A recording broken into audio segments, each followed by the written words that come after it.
During the summer of 2003, events in the northeastern United States involving a strange human-like creature sparked brief local media interest before an apparent blackout was enacted.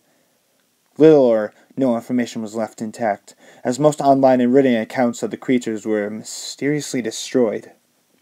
Primarily focused in rural New York State, self-proclaimed witnesses told stories of their encounters with a creature of unknown origin.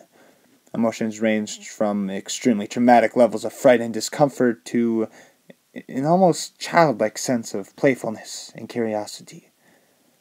While their published versions are no longer on record, the memories remained powerful. Several of the involved parties began looking for answers that year. In early 2006, the collaboration had accumulated nearly 24 documents dating between the 12th century and present day, spanning 4 continents.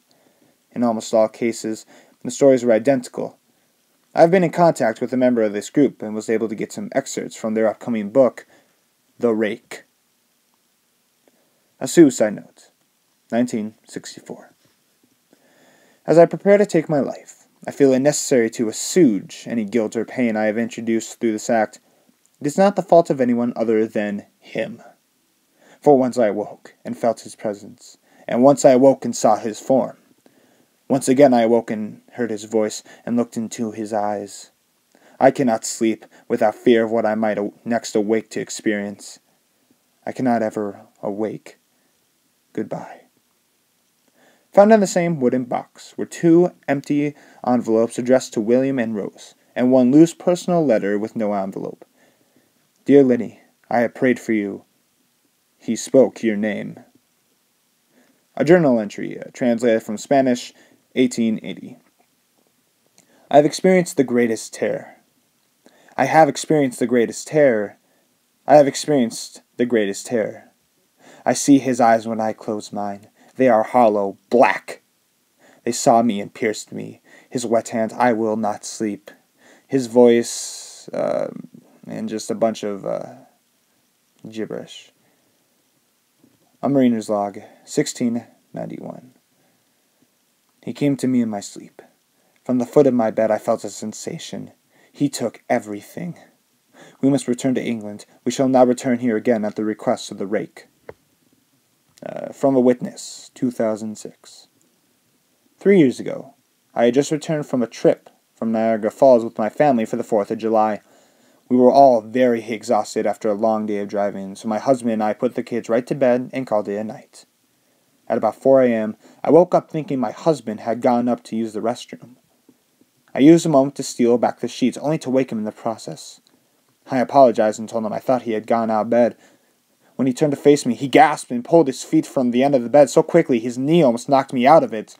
Then he grabbed me and said nothing.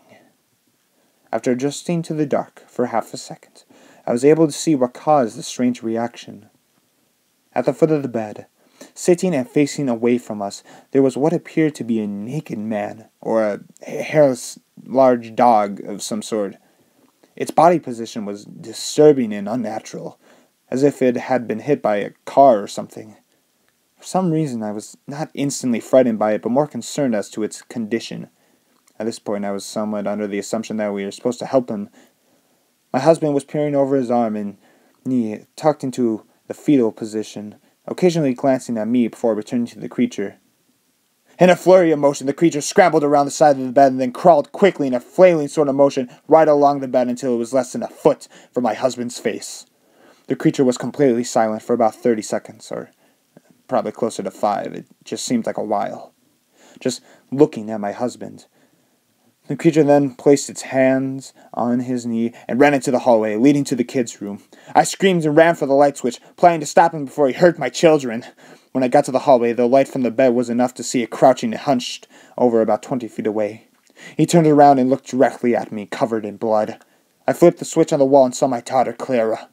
The creature ran down the stairs while my husband and I rushed to help our daughter. She was very badly injured and spoke only once more in her short life. She said, "He is the Rake." My husband drove his car into a lake that night while rushing our daughter to the hospital. He did not survive. Being a small town, news got around pretty quickly. The police were helpful at first, and the local newspaper took a lot of interest as well. However, the story was never published, and the local television news never followed up either. For several months, my son Justin and I stayed in a hotel near my parents' house. After we decided to return home, I began looking for answers myself. I eventually located a man in the next town over who had a similar story.